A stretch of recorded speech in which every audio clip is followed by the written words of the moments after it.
Ambongo. Ambongo. Alinga mbongo. Lelo kombo na yo eza lisusu ambongo te okomi. Alinga mbongo. Mombongo. Oye kosala mombongo. Commerce. Nazo bendo matoi. Puisque nazalaki mwana na yo. Nazalaki fidèle catholique. Mais nakima bino nakoma na église de réveil. Laurent Désiré Kabila aye awa akei atiki IDPS. Joseph Kabila oyo aye awa tala face.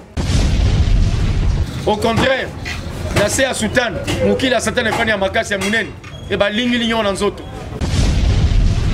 Olobino ekosimba te il faut bafutaka mbongo. Premièrement, est-ce que ozalaka na amour ya bandimi na yo moko oteyaka? Yo oke kotelemela baluba. Baluba basala yo nini? Est-ce que l'église catholique baluba basalaka te? Soki eye eza libanga na molili. Oye kozwa. Aïe. Ezuye.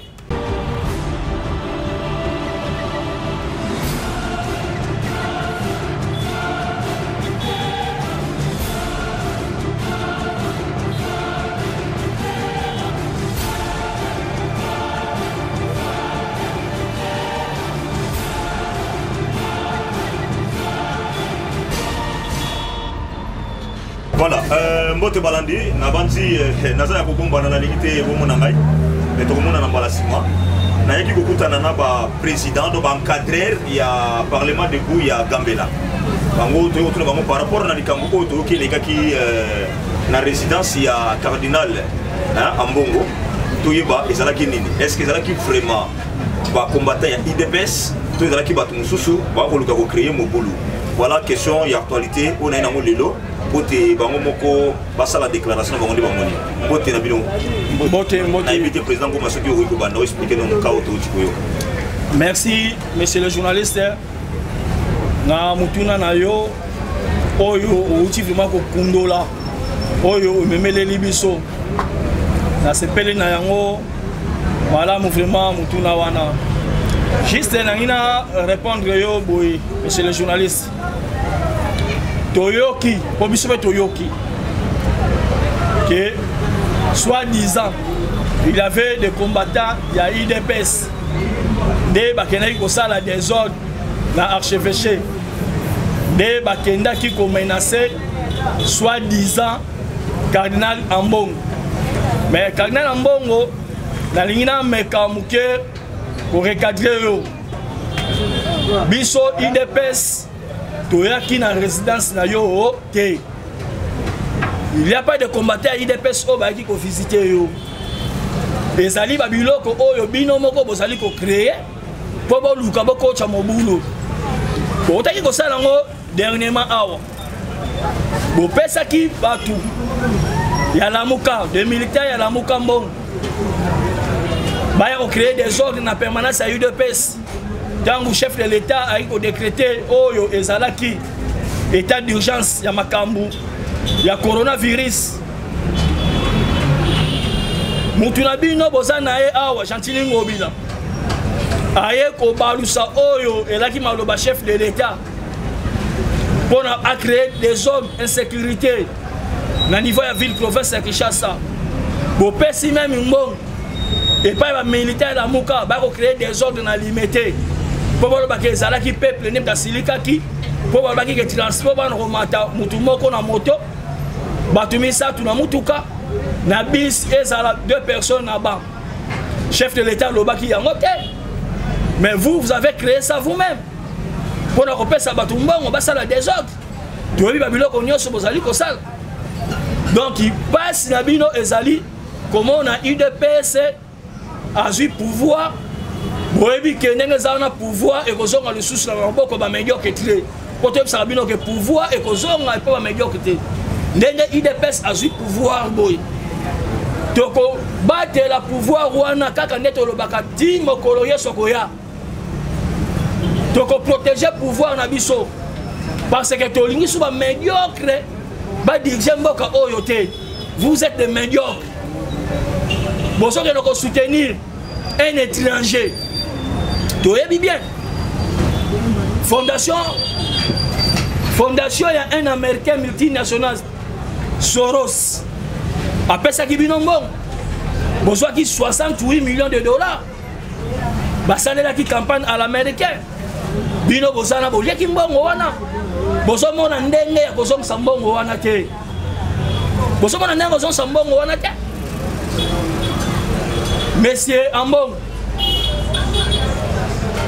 Obimisa ki batu ana libanda. Ba réclamer 15 millions de dollars. Oh yo ya rétro commission.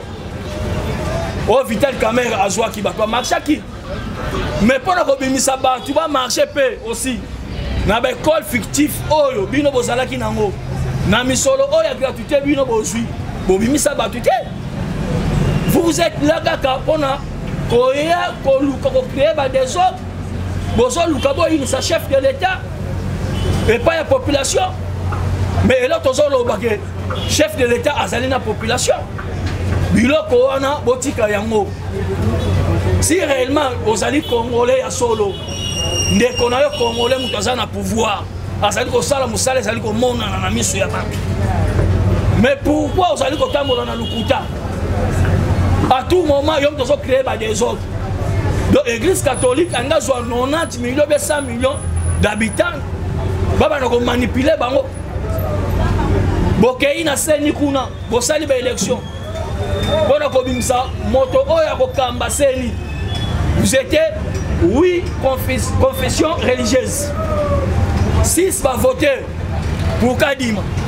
Mais bino, vous avez une confusion religieuse. Confusion religieuse na SSC. Vous allez côté l'élection, oh, tu vas voter 6, bino botikali mibale. Est-ce que c'est normal? Quel est si oh bino botanga ki? Quel est sango yango wana? Quel est sango yango wana? Nous sommes déçus. Na ba comportement na bino. Ce qui bolingi église catholique et comme un parti politique. Bokende na ministère intérieur. Ba agréé bino comme un parti politique. Et non que bo créer ba désordre na cité. Bolongo la banzambala na bino, bolata ba veste tout ça la politique. Mais attention qui bo sali yango boye ba que UDPS ezali machine ya politique ya mboka oyo. UDPS ali machine ya politique ya mboka oyo. Alors, monsieur Ambongo, Tika Lukuta, Bata IDPS va visiter Yote. Ezali bandimina yo moko ya catholique.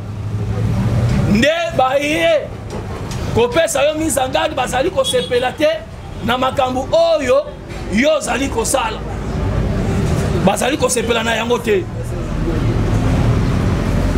Il y avait aussi quelques militants na bino, oyo bino ko fabriquer.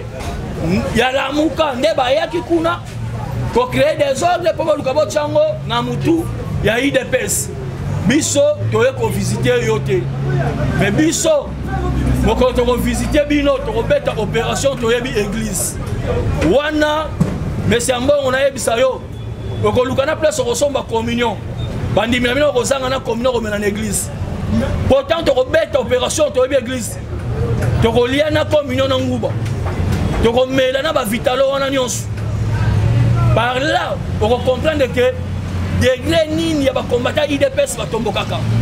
Mais oh c'est passé dimanche. En tout cas, UDPS azana makambo na te botika lukuta.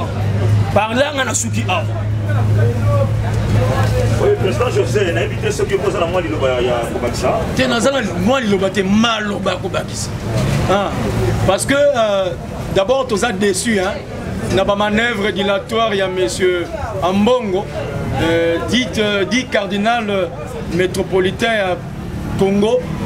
Dans la déception, l'UDPS ne peut jamais faire des blagues pareilles. On a bien des blagues, pas aventure. Bisso trop y a un schéma par rapport à la politique de Manambo Kanabiso. Donc, les fidèles catholiques sont mécontents dans la marche, il y a cardinal Nabango. Il y a un bazo qui nous dit que tu bois mamota monango. Mamota monango balinyango te parce que bazo tia bi a bango na confusion parce que nous sommes peuple congolais.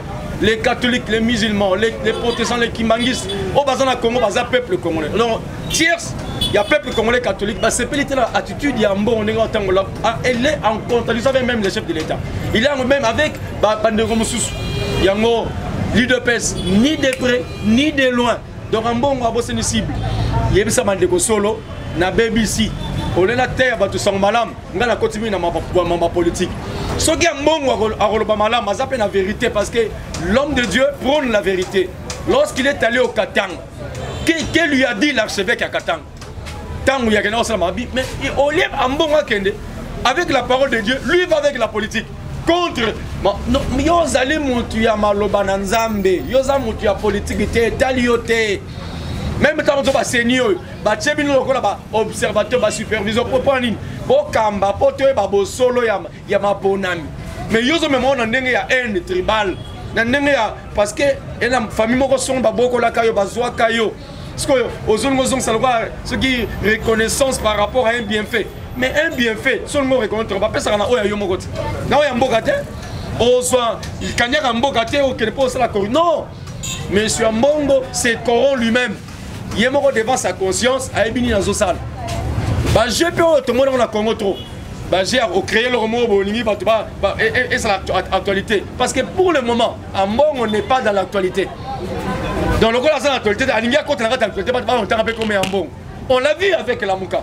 Lorsque les Moïse et consorts étaient des baguilles portés disparus, ils ont créé pour que basse à la surface. C'est de la même qu'un bon en basse à la surface. On va menacer dans le babou qui sont là. Les combattants UDPS, basse à la mangama boutou boutouté. UDPS, s'il veut faire une chose, à ça la journée et pendant la journée, ça va férié, la journée ouvrable. Parce qu'il faut qu'il va montrer que les gens sont UDPS à ça. Oh, il y a boutou boutou. Et par rapport à Baïbou, c'est le cas. Il y a un bon bossani. Baïbou, c'est le cas. On a dans mon boutou. Dans la série, il y a bureau il y a l'équipe calamité, les microcéphales.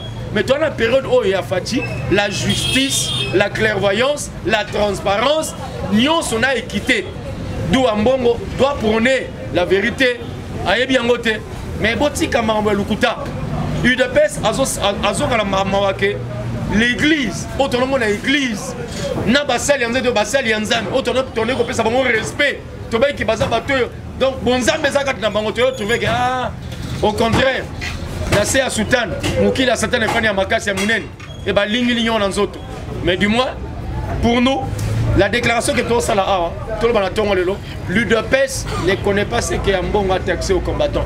Moi je suis combattant UDPS et nous savons comment est-ce que nous encadrons nos combattants UDPS. Les combattants UDPS sont besoin de déclarer quelque chose. Ils le font dans ciel ouvert. Parce que là, on a combattu ça, c'est vous, vous s'occupez parce que les amants ont bien bon. À l'ingambon, à des problèmes de l'argent, même avec bateau à passer à bonbon là-bas, va financer là-bas. Parce que la créance, c'est tout moussous. Il faut pas que c'est bon bon. Il y a un bon à partir de l'élection.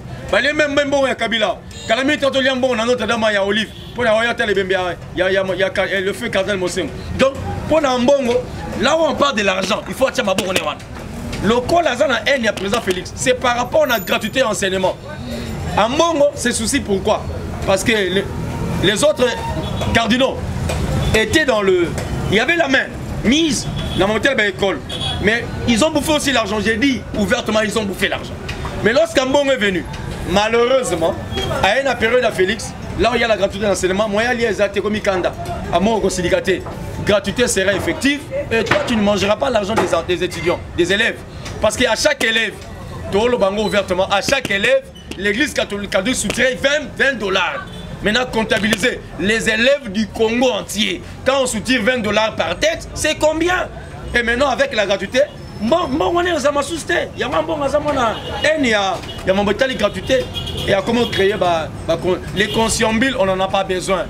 On cherche la vérité et la vérité aussi te soutiendra. Pour cela, j'ai dit, je suis ici, je n'ai pas vraiment beaucoup à dire à Ambongo parce qu'on doit parler politique et parler d'Ambongo.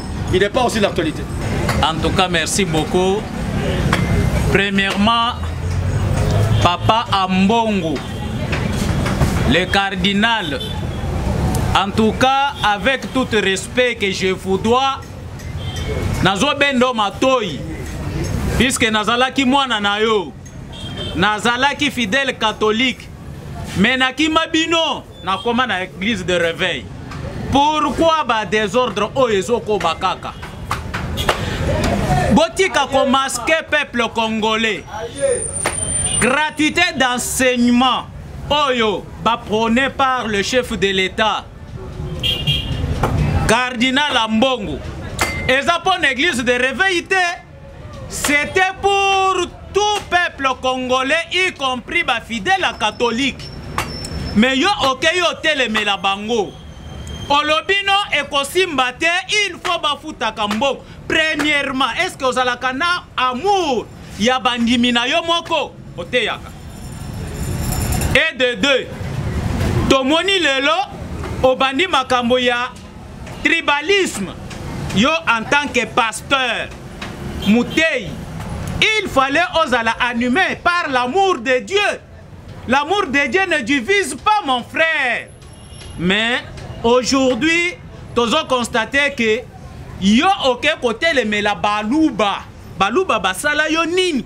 Est-ce que l'église catholique baluba basala kate? Baluba basala kate l'église catholique. Bachaka mabonzate. Oliaka mabonza na bango wana te. Na yebite rapport ni okopesa nzambe. Okopesa nzambe rapport ya ba Congo, ya ba Swahili na Bangala. Baluba tobwaka ki bango mupanzi puisque bazalaki bandeko ya Tshisekedi président de la République, chef de l'État congolais. Ambongo, Ambongo, lelo kombo na yo eza lisusu Ambongo te okomi Alinga Mbongo, Mombongo. Oye kosala Mombongo commerce. Et alors, eloko yo bolingi bokosa ke oba kombata ya IDPS bayaki kosala boy na boy. Na mbujima yozoloba te na Kasai Oriental ba BBC 10 paroisses. Toyebi yango.